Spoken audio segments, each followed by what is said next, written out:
श्रीमती संगीता आजाद जी। धन्यवाद सभापति महोदय, जो आपने मुझे बजट 23-24 पर अपने विचार रखने का मौका दिया। मैं आपका और आपके साथ साथ अपनी पार्टी की मुखिया व राष्ट्रीय अध्यक्ष बहन कुमारी मायावती जी का भी बहुत बहुत आभार व्यक्त करती हूँ। बजट 23-24 के लिए हमारी पार्टी की मुखिया ने कहा है कि देश में पहले भी इस तरह के बजट आते जाते रहे हैं।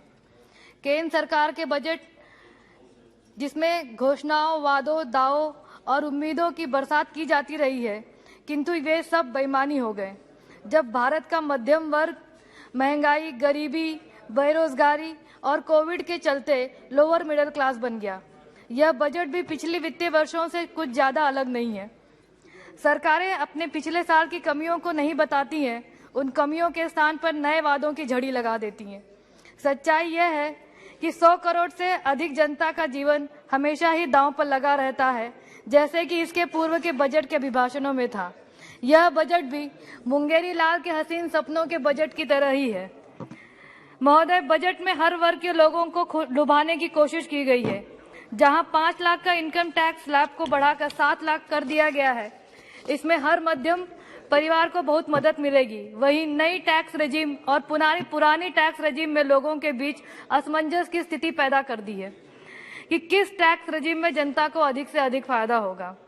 महोदय, आपके माध्यम से मैं माननीय वित्त मंत्री जी से अनुरोध करूंगी कि इस अपने अभिभाषण में इस टैक्स रेजिम को अवश्य स्पष्ट करें।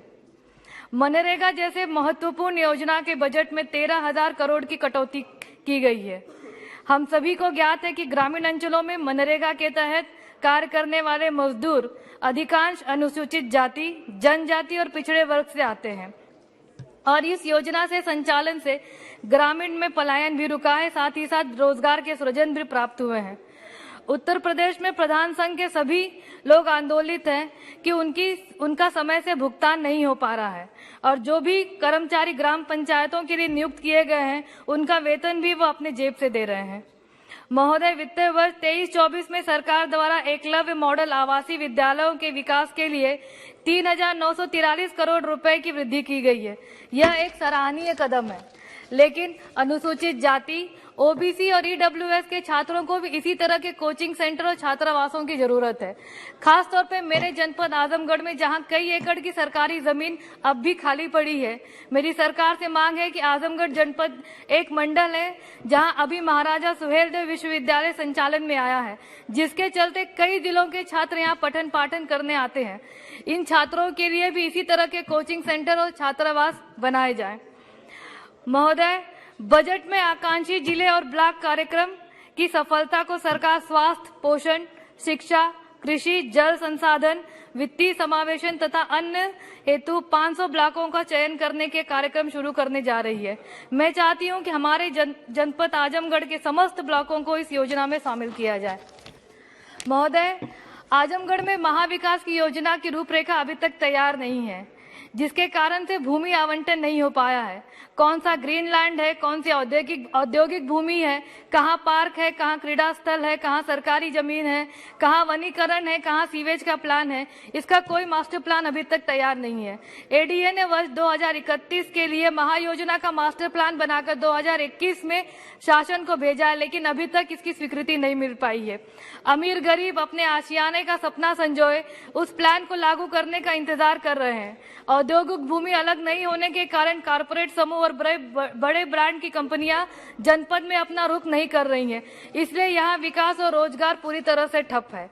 आजमगढ़ चारों तरफ से तमसा और घाघरा नदियों से घिरा हुआ है। हर साल बाढ़ से सैकड़ों गांवों में जान माल का नुकसान होता रहता है। मेरी सरकार से मांग है कि रिवर फ्रंट बनाकर नदियों पर बाढ़ का नियंत्रण कर सके। और अभी हाल में ही माननीय प्रधानमंत्री जी ने गंगा नदी पर कमर्शियल क्रूज का उद्घाटन किया है। मैं चाहती हूं कि उसे मेरे जिले की नदियों से भी जोड़ा जाए, ताकि माननीय अटल बिहारी वाजपेयी जी का सपना जो नदियों को नदियों से जोड़ने का था, उसे पूरा किया जा सके। आजमगढ़ को चारों तरफ से रिंग रोड के मास्टर प्लान बनाकर जोड़ा जाए और उसे मेरे संसदीय क्षेत्र लालगंज, फूलपुर, निजामबाद और बूढ़नपुर के तहसीलों से भी जोड़ा जाए। सर हाईवे की बात करूं तो NH 233 पिछले 6 सालों से बनने को है, लेकिन आज तक उसका काम पूरा नहीं हुआ है। PMJSY की सड़कों की बात करूं तो सत्र खत्म होने को है, लेकिन सिर्फ 50% काम ही इस पर हो पाया है। सर इन सरकारी योजनाओं पर भी सरकार को ध्यान देना चाहिए और इसको जल्द से जल्द पूरा कराना चाहिए। हर घर नल योजना जो सरकार ने अभी बात कही है, सिर्फ 30% अभी तक सर्वे हुआ है, बनने तो दूर की बात है। आजमगढ़ में डोमेस्टिक इंडस्ट्रियल कॉरिडोर घरेलू औद्योगिक गलियारे की स्थापना की जाए। इन्वेस्टर्स समिट 2023 जो अभी हाल में ही उत्तर प्रदेश में चल रहा है, उसी में आजमगढ़ को भी शामिल किया जाए ताकि आजमगढ़ में भी नए उद्योगों की स्थापना हो सके और जो जिले से पलायन होकर बड़े शहरों में भीड़ इकट्ठा हो रही है उसे रोका जा सके। आजमगढ़ का मंदूरी एयरपोर्ट पूरी तरह से बन के तैयार है, उसे जल्द से जल्द संचालन में लाया जाए और एयरपोर्ट से तहबरपुर बाजार होते हुए निजामाबाद फरिया बाजारों से मोहम्मदपुर वाराणसी 4 लेन तक जोड़ा जाए। आजमगढ़ के इटौरा में महाराजा सुहेलदेव विश्वविद्यालय और चक्रपानपुर में मेडिकल कॉलेज होते हुए महनाजपुर वाया सिधौना तक